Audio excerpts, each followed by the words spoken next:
Kalau nasib seperti mereka ini, sudah bayar DP, bayar cicilan, tapi pondasinya pun belum dibangun. Ya. Mana pidananya, mana perdatanya? Ya. Kalau perdata jelas itu pertama dari keterangan tadi informasi tidak ada. Sedangkan hukum perjanjian kita itu dasarnya itikat baik. Salah satu itikat baik adalah keterbukaan informasi. Nah, itu sudah bisa masuk ke perdatanya dan kerugian yang dialami misalnya.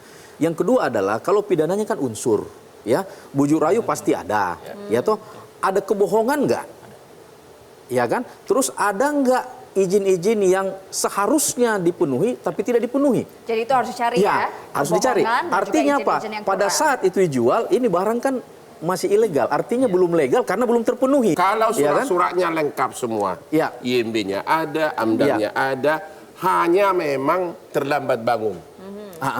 Tidak sesuai dengan kontrak. Ya. Kapan dia menjadi pidana? Dia menjadi pidana apabila sudah terlambat bangun. Kan gini, pada saat jatuh tempo, kita harus serah terima. Kalau serah terima tidak, dia biasanya dikasih denda. Ya. Denda berapa? Dan itu denda dibatasi. Misalnya 3 bulan. Nah, ya. Kalau 3 bulan belum juga serah terima, maka konsumen dapat membatalkan perjanjian itu dengan minta kembali uangnya 100%. Dan itu pidana? Belum pidana. Ya. Pidananya apabila dia tidak mau mengembalikan.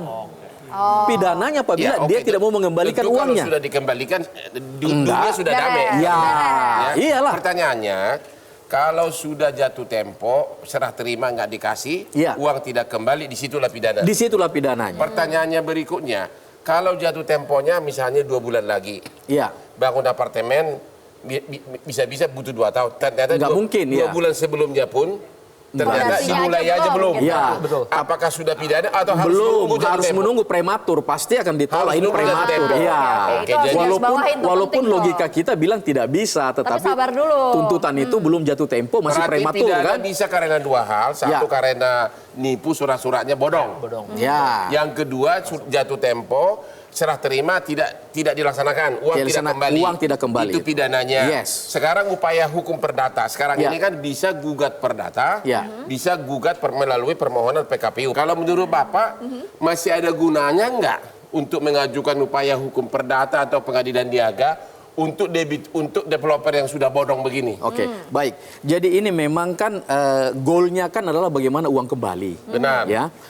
Gugatan-gugatan itu hanya sebagai pressure poin supaya dia mau mengembalikan. Seperti pidana. Pidana kan mengadili perbuatannya. Tidak dikatakan putusannya uangnya dikembali. Dan tidak akan kembali. Kan? Ya. Kedua, kalau kepailitan ya, dimajukan kepailitan. Ini juga beresiko bagi konsumen. Kenapa? Kalau pailit itu dilelang kan konsumen bukan kreditur preferen. Dikasih dulu ke bank, dikasih ke kontraktor, baru terakhir baru dia. Jadi kemungkinan kecil untuk mendapatkan uang kembali artinya, itu kecil. saya tidak mengatakan tidak bisa, tetapi ada resiko. Ya toh, berapa yang kembali? Karena kan tergantung dia punya hutang kan. Tapi kan itu akan memberi manfaat di mana si debitur itu kan kalau diajukan pilot dan PKPU kan ada 2 alternatif. Ada 3 alternatif. Dia pilot, tentu pemegang agunan akan jual.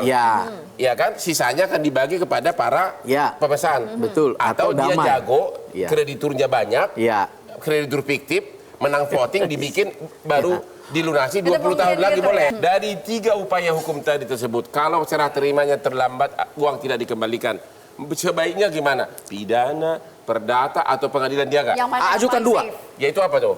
Pidana dan perdata.